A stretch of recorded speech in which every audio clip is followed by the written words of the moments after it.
AC land, যিনি তাকে 143 ধারা মোতাবেক তাকে ক্ষমতা দেওয়া হয়েছে, তিনি এই ভুলগুলি সংশোধন করতে পারবেন।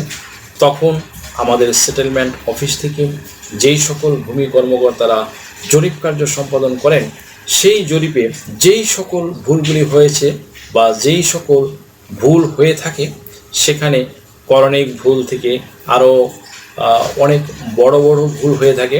তন্মধ্যে মেজর যে এররগুলো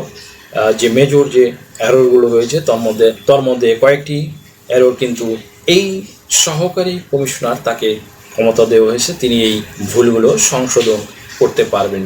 সেই কথাটি কিন্তু এখানে বলা হয়েছে। উক্ত বিধান মতে ভুল সংশোধনের দায়িত্ব কালেক্টরের পক্ষে।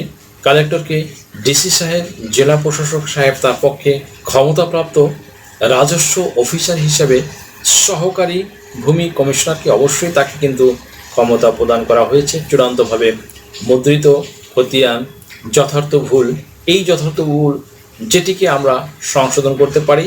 আবার হচ্ছে এটা 1950-এর 149 ধারায় এটা কিন্তু সংশোধন করতে পারা যাবে। এখন আমরা যে বিষয়টি নিয়ে আজকে আলোচনা করব, যে আপনি 90 দিনের ভিতরে যেই ভুলগুলি সংশ্লিষ্ট বিভাগ, দ্যাট মিন্স ভূমি সহকারী কমিশনার যিনি, তিনি এটা সংশোধন করে দিতে পারবেন।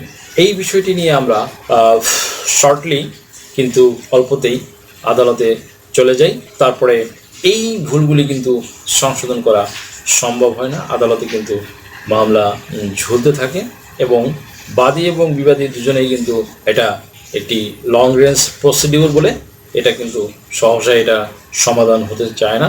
এখানে যে কথাটি বলা হয়েছে, যে কয়টি ভুল, আমি আজকে যে 4টি ভুল নিয়ে আলোচনা করব, এই 4টি ভুল আপনি 90 দিনের ভিতরে, 90 ডেজের ভিতরে কিন্তু সংশোধন করতে পারবেন।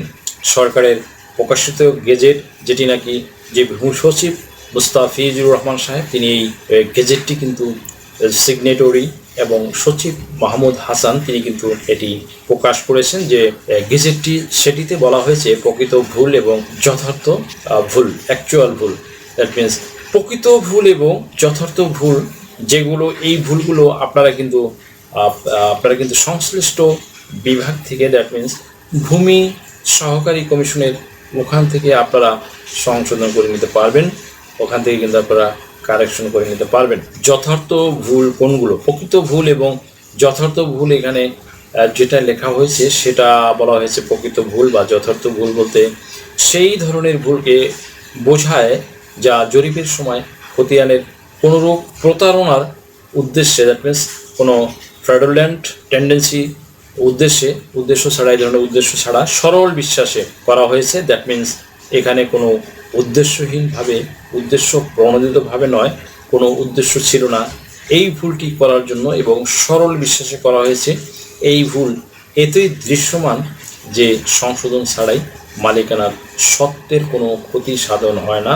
দ্যাট মিনস ভুলটি যদি আপনার খতিয়ানের মধ্যে থাকে, তাহলে এটি কখনোই কোনোভাবেই আপনার যে মালিকানা, সেই জমির মালিকানার কোনো ক্ষতি হবে না, কোনো সমস্যা হবে না, সেই কথাটা এখানে বলা হয়েছে। তাহলে ভিউয়ার্স, এই ভুল এতে দৃশ্যমান যে সংশোধন ছাড়াই মালিকানা সুস্পষ্ট হয় এবং এতে স্বার্থ অধিকারী মালিকানার সত্ত্বে কোনো ক্ষতি হয় না। প্রকৃত ভুল বা যথার্থ ভুলের মধ্যে যে 4টা বিষয় এখানে বলা হয়েছে, তার 1 নম্বরে রয়েছে পিতার মৃত্যুর পরবর্তী সময়ে জরিপকালে সন্তানের নামে সম্পত্তি রেকর্ড হওয়ার কথা থাকলেও সেই সম্পত্তি সন্তানের নামে রেকর্ড না হয়ে মৃত্যু বাবার নামেই রেকর্ড হয়ে গেছে, সেই কথাটা এখানে কিন্তু বলা হয়েছে। এই যে একটি বিষয়, যে বাবার মৃত্যুর পরে আপনারা যে সম্পত্তি ভোগ দখলে আছেন, আপোষ বন্টননামা দলিল করেছেন, আপনারা নামজারি করেছেন, সব কিছু কিন্তু পরবর্তী যে রেকর্ড খতিয়ান হয়েছে, সেই রেকর্ড খতিয়ানটি আপনাদের নামে না হয়ে বাবার নামে হয়ে গেছে। এই রেকর্ড খতিয়ানের জন্য আদালতে যেতে হবে না। এক্ষেত্রে আপনাদের যে কাগজপত্র, সকল কাগজপত্র নিয়ে আপনারা যদি আপোষ বন্টননামা দলিল করে থাকেন, সেইগুলি নিয়ে যখন আপনি এই ভূমি সহকারী কমিশনার যিনি, তার কাছে যখন যাবেন, তখন এই রেকর্ডটি তিনি সংশোধন করে দিতে পারবেন। That means on behalf of collector, তিনি এই ক্ষমতাবান তিনি এটা সংশোধন করে দিতে পারবেন। সেকেন্ড থিং, 2 নাম্বার হচ্ছে বৈধভাবে অর্জিত মালিকের নামে জরিপকালে চূড়ান্ত রেকর্ড না করে পূর্ববর্তী রেকর্ড মালিকের নামে চূড়ান্ত রেকর্ড প্রকাশ করা, অথচ অর্জিত মালিকের নামে নামজারি রেকর্ড হালনাগাদ করা হয়েছে। দ্যাট মিনস আপনি এক খণ্ড জমি ক্রয় করেছেন, জমি ক্রয় করার পরে আপনি সেই জমির মূল দলিল এবং পিছনে যে কাগজপত্র আছে, খতিয়ান আছে, সেই খতিয়ান দিয়ে আপনি সরাসরি আপনার নামে নামজারি করে দিয়েছেন। নামজারি করার পর আপনার তো রেকর্ড সংশোধন করে আপনার নামে সব কিছু নিয়ে আসলো। নামজারি করার অর্থ কি? আপনাকে একটা খতিয়ান দেওয়া এবং পূর্ববর্তী মালিকের কাছ থেকে সেই সম্পত্তিটাকে সরাসরি কর্তন করে আপনাকে দিয়ে দেবে।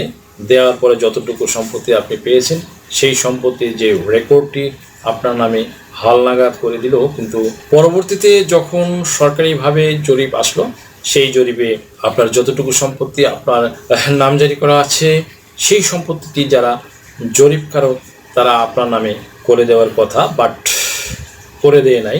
সেই রেকর্ডটি সরাসরি পূর্ব মালিকের কাছে চলে গেছে। যে দাতার কাছ থেকে সম্পত্তি ক্রয় করেছেন সে দাতার কাছে চলে গেছে। এই যে সমস্যা, এই যে একটা প্রবলেম, এই প্রবলেমটা কিন্তু আপনার সম্পত্তি আপনার এই ক্ষেত্রে কিন্তু আপনার থাকবে, সেখানে কোনো ক্ষতি হবে না, কিন্তু রেকর্ডটিতে সংশোধন করে আপনার নামে আনতে হবে। সেই জন্য আপনাকে কি করতে হবে? আপনাকে সেই জন্য বিজ্ঞ আদালতে যেতে হবে আগে, কিন্তু আগে আদালতে আগে যেতে হতো, এখন আদালতে যেতে হবে না। আপনি সরাসরি যদি সেই সহকারী কমিশনার ভূমি যিনি, তার কাছে যান, সকল কাগজপত্র নিয়ে তিনি এই যে নতুন গেজেটটা, সে যে পরিপত্রটি, যে প্রজ্ঞাপনটি, এই প্রজ্ঞাপনের আলোকে আপনার এই প্রজ্ঞাপনের 6 নম্বর ধারায় স্পষ্ট করে বলা আছে। এখানে আপনি 6 নম্বর ধারার 2 নম্বর উপধারায় এই কথাটি কিন্তু বলা হয়েছে। আপনি সেখান থেকে এটা সংশোধন করে নিয়ে আপনি কিন্তু আসতে পারবেন, সেখান থেকে সংশোধন করে। এরপর রয়েছে নাম্বার 3 বা 3 নম্বর হচ্ছে 3 নম্বরের যে বিষয়টি রয়েছে সেটি হলো আপনার অর্পিত সম্পত্তি বিষয়ক বিলুপ্ত খ তফসিলের জমি অর্পিত সম্পত্তি হিসেবে যদি রেকর্ড হয়ে যায়, দ্যাট মিনস খ তফসিলের সম্পত্তি যদি অর্পিত সম্পত্তি হিসেবে যদি রেকর্ড হয়ে যায়, সেটিও কিন্তু এই ভূমি সহকারী কমিশনার ভূমি তিনি এটি সংশোধন করে দিতে পারবেন। নাম্বার 4 অর্থাৎ নাম্বার 4-এ বিজ্ঞ দেওয়ানি আদালতে চূড়ান্ত রায় বা আদেশের সত্য ঘোষিত ব্যক্তির নামে সংশ্লিষ্ট জমির রেকর্ড না হয় পূর্বে রেকর্ডীয় ব্যক্তির নামে হয়ে যাওয়া একটা গুরুত্বপূর্ণ বিষয়। কিন্তু একটা বিষয় হচ্ছে আপনি আপনার রেকর্ড সংশোধন করার জন্য আমরা ধরে নিলাম বিআরএস রেকর্ডটি আপনার সব কাগজপত্র থাকা আছে, সব কাগজপত্র থাকা সত্ত্বেও সংশোধন করার জন্য মোকদ্দমা করেছেন, বাট মোকদ্দমা করার পরে আপনি সেই সম্পত্তির রেকর্ডের যে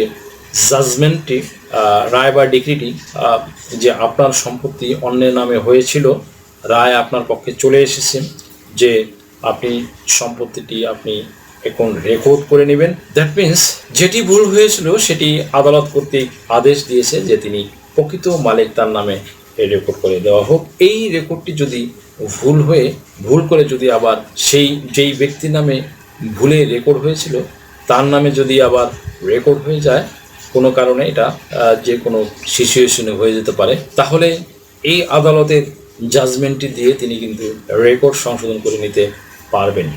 সেই সহকারী কমিশনার ভূমির কাছ থেকে পুনরায় কিন্তু আবার মোকদ্দমা কিন্তু দিতে হবে না। তাহলে সুপ্রিয় দর্শক মণ্ডলী, এই যে 4টি রিজন, এই 4টি বিষয় নিয়ে যদি আপনারা সহকারী কমিশনার ভূমি তথা এসসি ল্যান্ডের কাছে আপনারা মিসকেস করেন, তবে এখানে একটি কথা বলা হয়েছে, সরাসরি যে সার্ভিস চার্জ, রাজস্ব ফি ইত্যাদি যে কয় ধরনের ফি আছে সেই সকল ফি জমা দিয়ে আপনারা কিন্তু এই রেকর্ড সংশোধনের জন্য এই যে 4টি বিষয় নিয়ে আজকে ডিসকাস করা হলো, এই 4টি বিষয় আপনি কিন্তু এই এসসি ল্যান্ড তথা সহকারী কমিশনার ভূমির কাছ থেকে আপনারা কিন্তু এই রেকর্ড সংশোধন করে নিতে পারবেন। সুপ্রিয় দর্শক মণ্ডলী, ভিডিওটি থেকে যদি সামান্যতম উপকারিত হয়ে থাকেন তাহলে রিকোয়েস্ট করব চ্যানেলটি লাইক, শেয়ার, কমেন্টস এবং সাবস্ক্রাইব করে পাশে থাকা বেল আইকনটি প্রেস করে দিন, যাতে পরবর্তী ভিডিওর নোটিফিকেশনটি খুব সহজেই পেয়ে যান। সো আজকের মতো এখানে শেষ করছি, দেখা হবে অন্য কোনো দিন অন্য কোনো ভিডিওতে। অন্য কোনো আইনি কন্টেন্ট নিয়ে। সেই পর্যন্ত সকলে ভালো থাকুন, সুস্থ থাকুন, নিরাপদে থাকুন। আবারও সবাইকে ধন্যবাদ জানিয়ে এখানে শেষ করছি। আল্লাহ হাফেজ।